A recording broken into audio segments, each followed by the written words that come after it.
नमस्कार, स्वागत है आप सभी दर्शकों का एनडी न्यूज पर बातचीत करने के लिए।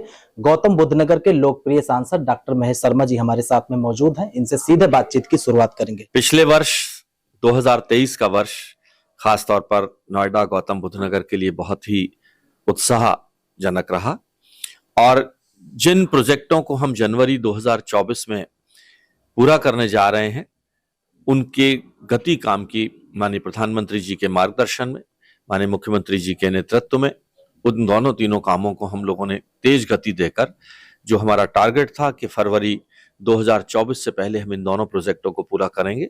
सबसे पहले था, यहाँ 4 से 6 घंटे बिजली आती थी। मैं यहाँ 40 साल पहले आया था, तब तो बहुत बुरी हालत थी। पिछले बार भी पिछली सरकारों के सामने 2010 से पहले या 14 से पहले 4-6 घंटे बिजली आती थी। अब 18 से 20 घंटे और शहरी क्षेत्र में तो 24 घंटे बिजली आ रही है।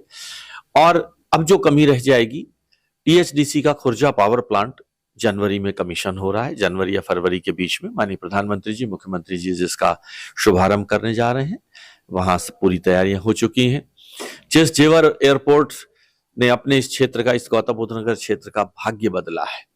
किसान वासियों की जमीन जो यहाँ 5 से 6 लाख रुपए बीघा होती थी, आज करीबन 35 लाख रुपए बीघा का मुआवजा सरकार दे रही है और मार्केट में इस जमीन का भाव लगभग 40 से 50-60 लाख रुपए बीघा है। आज इन तरह की स्थिति की वजह से किसान का एक आर्थिक स्तर में बहुत गुणात्मक परिवर्तन आया है। इंफ्रास्ट्रक्चर की दृष्टि से ग्रेटर नोएडा, गौतम बुद्ध नगर में बहुत बड़े परिवर्तन आए हैं।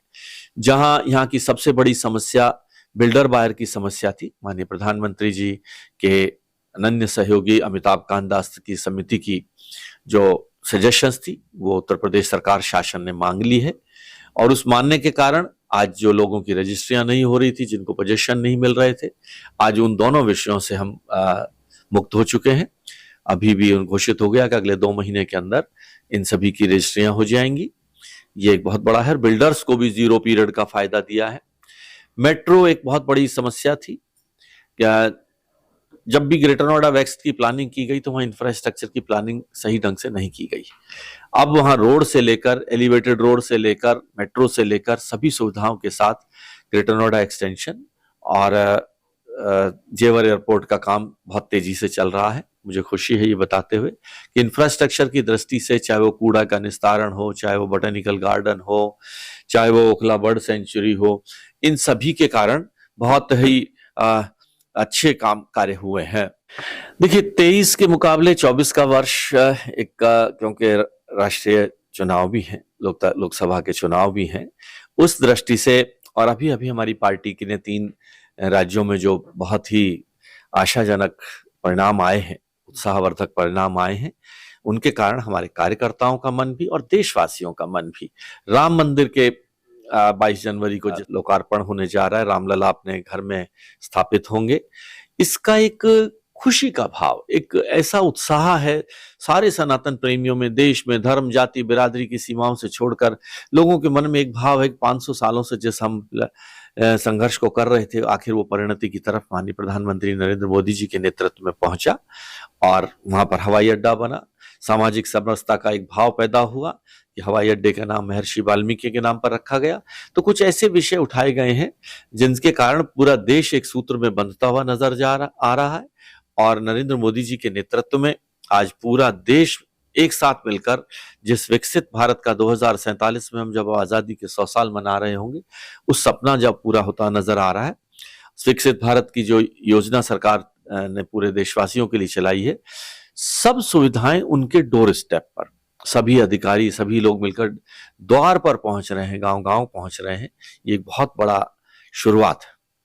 सर, कुछ सवाल आपके पर्सनल जीवन से जुड़े हैं। सुबह क्या दिनचर्या होती है और दिन में जैसा कि सभी लोग देखते हैं 10 कार्यक्रम, 12 कार्यक्रम, आपसे तमाम लोग मिलते हैं और आप नाम सहित बुलाते हैं। इतनी बड़ी लोकसभा क्षेत्र में इतने लोगों को नाम सहित बुलाना, काफी लोगों को, देखिए, ये जब आदमी के ऊपर एक खुद जिम्मेदारी महसूस करता है और जनता उस जिम्मेदारी और प्यार और विश्वास को देती है, तो हमारा फर्ज है कि हम उनकी अपेक्षाओं पर खरे उतरें।